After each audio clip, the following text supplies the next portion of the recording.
கிறிஸ்துவும் நம்மை போல மாம்சத்தில் வந்தவர்தான். பொல்லாத உலகத்தில் பாடுள்ள வாழ்க்கை வாழ்ந்தவர்தான். ஆனால் அவர் பாவமில்லாத வாழ்க்கை வாழ்ந்தது பெரிய ரகசியம். அதற்கு காரணம் இந்த உத்தம குணங்களே. இதனால் அவர் பிதாவின் வலது பாரிசத்தில் உட்கார்ந்தார். மகிமையினாலும் கனத்தினாலும் முடிசூட்டப்பட்டார். அவரிடம் நாம் கற்றுக்கொள்ள வேண்டியவை உத்தம குணங்கள். இவைகள்தான் நம்மை அவருடைய சீஷராக்கி அவர் சென்ற இடத்திற்கெல்லாம் நம்மை கொண்டு செல்லும். இவைகளை அடைந்து பரிசுத்தமாக வாழ்பவனே அவருக்கு ஊழியம் செய்கிறான். காலங்கள் செல்ல செல்ல சத்தியம் பொய்களினால் மறைக்கப்படுகிறது. அது கெடுக்கப்பட முடியாது, மறைக்கப்பட முடியும். ஆனால் ஜனங்கள் அதை புரிந்து கொள்ள முடியாதபடி பொய்களுடன் கலந்து விடுகிறார்கள்.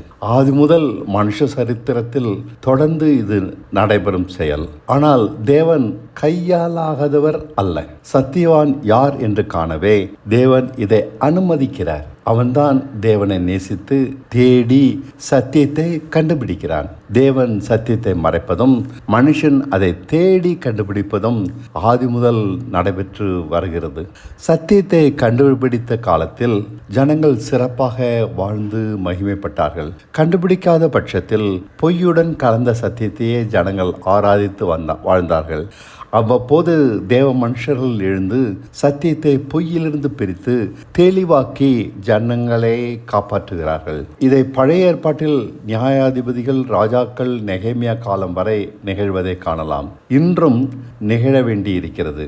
இனி இது இப்படி மறையக்கூடாது. பிசாசு அழிக்கப்பட்டாயிற்று, சத்தியம் மறைக்கப்படுவதும் தடுக்கப்பட வேண்டும் என்றென்றுமாய். இனி நம்மை கிருபை ஆளும், போதிக்கும். நாம் அதை நேசித்தால் முழுமையாக அனுபவிக்க முடியும். சத்தியத்தை நாம் உண்மையாக நேசிக்க வேண்டும். இதுதான் எந்த மனுஷனும் செய்ய வேண்டிய ஒன்று.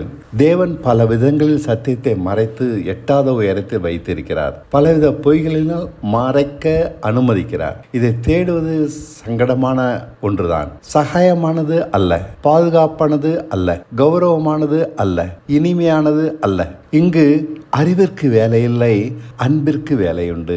தியாகங்களுக்கு முக்கிய இடம் உண்டு. தியாகத்தினால் அடைகிற வாழ்க்கை இது. வேத பாடசாலைகளுக்கு சென்று சத்தியத்தை கற்றுக்கொள்ள முடியாது. கிறிஸ்துவை போலவே பிதாவுக்கு கீழ்ப்படிய நாம் சத்தியத்தை தேட வேண்டும். அங்கே கிறிஸ்துவை நாம் காண முடியும். அவர் எப்படி பரிசுத்தமாக வாழ்ந்தார் என்று அறிய முடியும்.